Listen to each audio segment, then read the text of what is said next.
Gethsemane தோட்டத்தில் சாந்தத்தை காட்டினார். பேதுரு, சுறுசுறுப்பாக இருந்த பீட்டர் அவனது வாளை உருவி போர் சேவகரின் காதுகளில் ஒன்றை வெட்டினான்.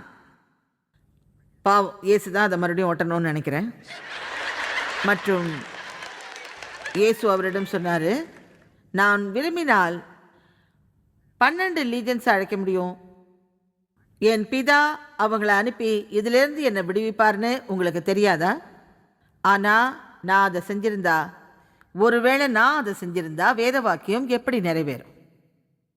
ஸோ 72,000 தேவதூதர்களுங்கிறது தான் 12 லீஜன்ஸ். ஸோ இயேசு சிலுவைக்கு செல்ல வேண்டியதில்லை. கடைசி நிமிஷம் வரைக்கும் அவருக்கு ஒரு சோதனை இருந்தது. மேலும் அவர் சாந்தத்தை தேர்ந்தெடுத்தார், கட்டுப்பாட்டின் கீழ் உள்ள வலிமை. நான் மறுபடியும் உங்களை பிரசங்கிக்க போகிறேன். தடையின் வல்லமைன்னு அழைக்கப்படுற ஒரு செய்தி என்கிட்ட இருக்கு. நான் யோசிச்சுக்கிட்டே இருந்தேன், இயேசு மனித குமாரன் மற்றும் தேவனின் குமாரன். ஆனால் அவர் எங்களை புரிஞ்சுக்கிற ஒரு உயர் போதகர். ஏன்னா அவர் நம்ம போலவே எல்லா சோதனைகளையும் அகப்பட்டார்.